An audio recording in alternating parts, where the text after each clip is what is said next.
Hey everyone, and welcome to the deep dive. Today we're tackling a topic that just might take you right back to your school days. Oh, yeah.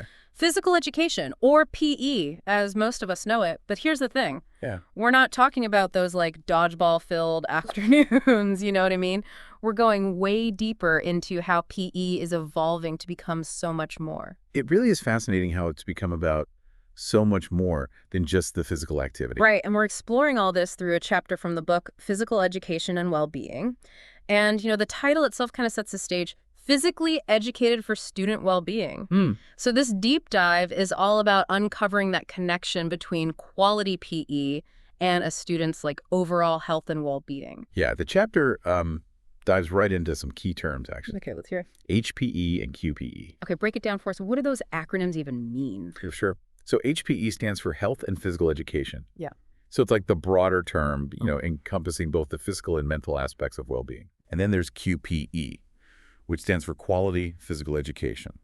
And that's where it goes beyond just moving your body. It's about doing it in a way that benefits, physically, socially, and mentally. It's like PE got a serious upgrade. Yeah. Thinking back to my own PE classes, I can't help but wonder, if they were truly quality. Right.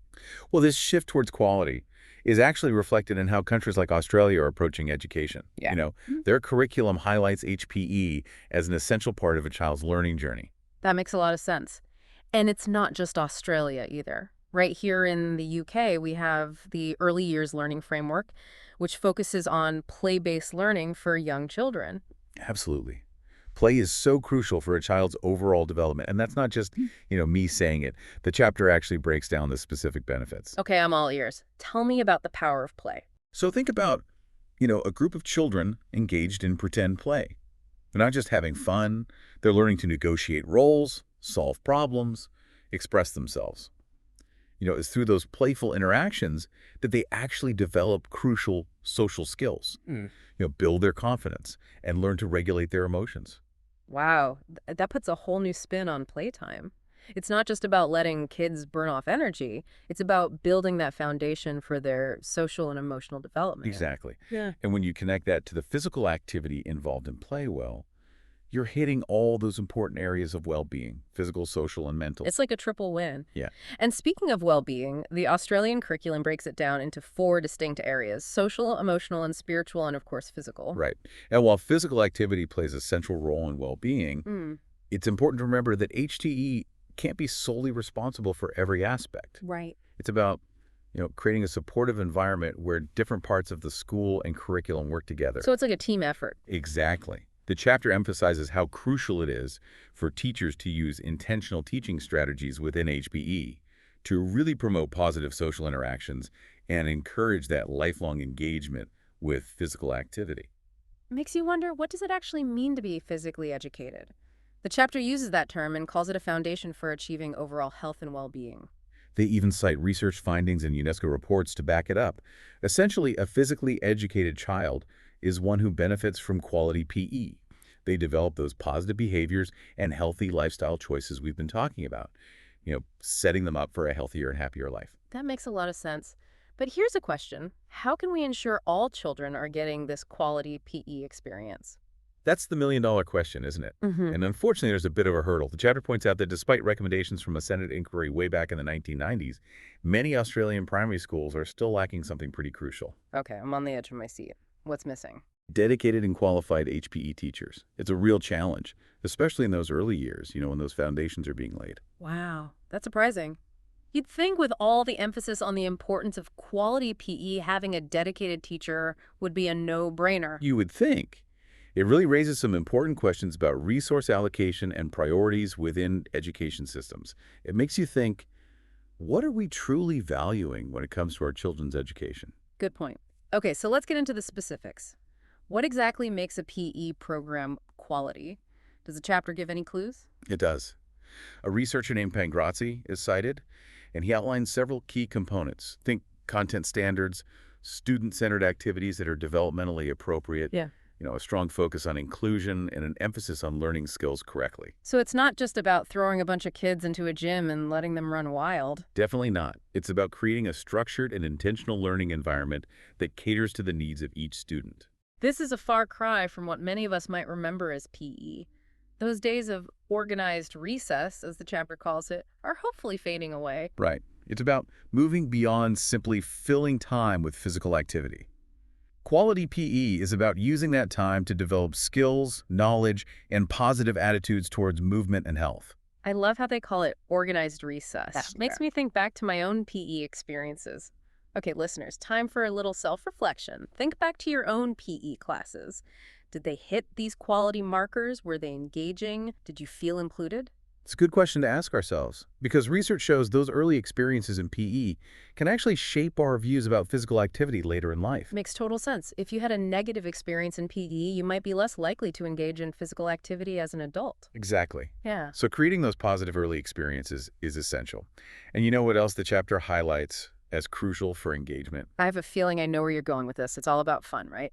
Yeah, research shows that when kids have positive experiences in PE, they actually develop more optimistic views about physical activity outside of school. It's Yeah. like a domino effect. If it's not fun, why bother, right? And it's not just about fun. It's about creating an inclusive environment where everyone feels comfortable participating. We need to move away from those traditional models that prioritize athleticism or competition and create programs that cater to, diverse interests and abilities. I'm so glad you brought that up because the chapter dives into the importance of something called EDI in QPE, equality, diversity, and inclusion. Okay. EDI in QPE. Break it down for us. What does that actually look like? Well, there's this framework called the 7 Pillars that's used in sporting clubs to address EDI. And these principles are just as relevant in the context of quality PE. 7 pillars. Okay, you piqued my curiosity. What are these pillars all about? So these pillars focus on, creating an environment where everyone feels welcome and empowered to participate. Okay. Think about things like access. Is the program physically and financially accessible to all? Then there's attitude. Are the coaches and teachers promoting, a positive and inclusive environment? So it's not just about having the right facilities, it's Ah. about fostering the right mindset too. Exactly. And it extends to things like choice. Do students have a say in what activities they participate in? Are there opportunities for leadership and partnerships? Is there clear and open communication? And are there policies in place that support EDI? It sounds pretty comprehensive. It's like weaving inclusivity into the very fabric of the program. But the chapter doesn't just stop at these 7 pillars, right? Right, researchers Alfrey and Jeans add some extra strategies, like using a variety of assessment approaches, incorporating indigenous perspectives, and even having critical discussions about exclusion. I love that they include incorporate indigenous perspectives. It's so important to acknowledge, the rich history and cultural connections to physical activity and well-being. Absolutely. It's about recognizing and celebrating the diversity of experiences and perspectives within our communities. And having those critical discussions about exclusion, that's powerful too. It's not just about being welcoming. It's about actively challenging those systems and behaviors that create barriers to participation. Absolutely. It's about moving beyond passive inclusion and working towards a truly equitable and just environment. Okay, so we've got these pillars, these strategies, but it all comes down to implementation, right? The chapter also mentions the importance of leadership and a whole school approach when it comes to putting these ideas into practice. Right. It can't just be the responsibility of one teacher or one department. It has to be a shared commitment from everyone, teachers, administrators, even parents. It takes a village to raise a physically educated child, so to speak. But speaking of teachers, it occurs to me that implementing quality PE, especially with all these nuances we've been discussing, must be quite a challenge for them. The chapter does mention that it can be tough, especially with limited resources and support. Yeah, it's a valid point. Teachers need the proper tools, training, and resources to effectively deliver quality PE. It's not just about showing up with a whistle and a ball anymore. It's about being equipped to create truly impactful and inclusive learning experiences. And it goes beyond just the practical skills. It's about understanding child development, knowing how to create inclusive learning environments, and fostering a genuine love of movement in all students. So how do we support these teachers who are at the forefront of this movement? It starts with recognizing the value they bring. We need to ensure that HPE teachers are properly qualified and have access to ongoing professional development opportunities. Because let's be honest, most teacher training programs don't exactly equip you to be a rock star PE teacher. It's a unique skill set. It really is. And it's constantly evolving as our understanding of physical education and well-being grows. It's like being a coach, a mentor, a cheerleader, and an advocate all rolled into one. No pressure, right? Right, but it's also incredibly rewarding to see those aha moments when a student grasps a new skill or discovers a passion for an activity they never thought they'd enjoy. It's about those little wins that make all the challenges worth it. Something that really struck me in the chapter was the emphasis on moving beyond those traditional teaching methods in PE. It talked about how things like sexism, elitism, and even something called healthism have historically shaped how PE is taught. Yeah, healthism is this idea that good health is solely an individual's responsibility, Hmm. ignoring things like social and economic factors that can play a huge role. It's like blaming someone for not being fit without considering their access to healthy food or safe spaces to exercise. Exactly. And in PE, healthism might manifest as focusing solely on physical fitness and performance, without acknowledging the diverse needs and abilities of students. So, moving beyond those traditional pedagogies, as the chapter calls them, is about being more mindful of the messages we're sending through our teaching practices, because those messages can have a real impact on how students view themselves and their capabilities. Absolutely. It's about creating learning environments that are truly welcoming, inclusive, and empowering for all students, regardless of their gender background or ability level. It's about shifting away from that one-size-fits-all approach and recognizing that every student is unique with their own set of strengths and challenges.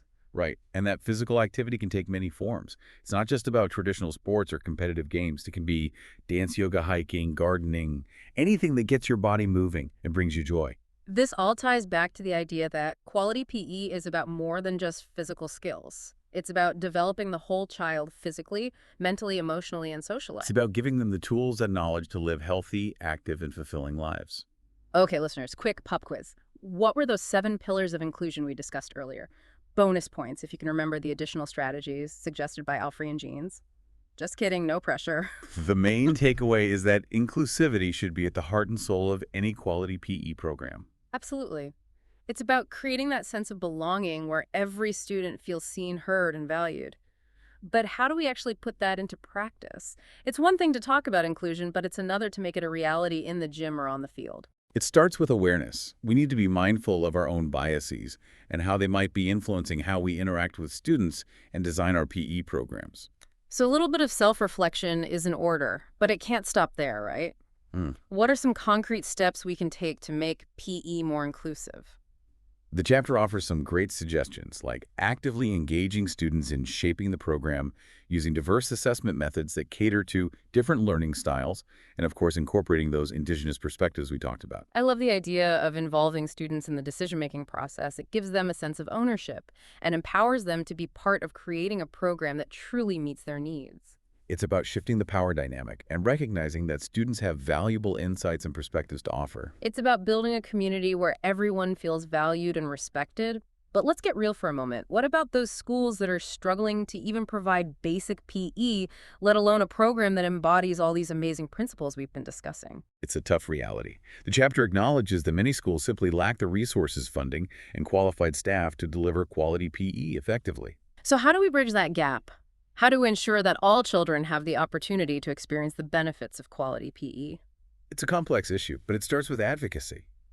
We need to raise awareness about the importance of PE and make it a priority in education policy. So it's a collective effort. Parents, educators, policymakers, we all have a role to play in making sure that PE is given the attention and resources it deserves.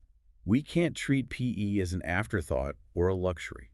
It's a fundamental part of a well-rounded education and an essential investment in the well-being of our children. This deep dive into physical education has really opened my eyes. It's about so much more than just gym class. It's about rethinking the way we approach education as a whole. It's about recognizing that physical activity and well-being are integral to a child's development, and that we need to create learning environments that nurture every aspect of their being. I'm feeling inspired, fired up even, ready to put on my advocate hat and join the movement for quality PE. But before we get carried away, let's dive into a specific example of how these principles are being put into practice. The chapter mentions a study by Lynch in 2017 that explored the transition of a physical education teacher to a health and physical education teacher.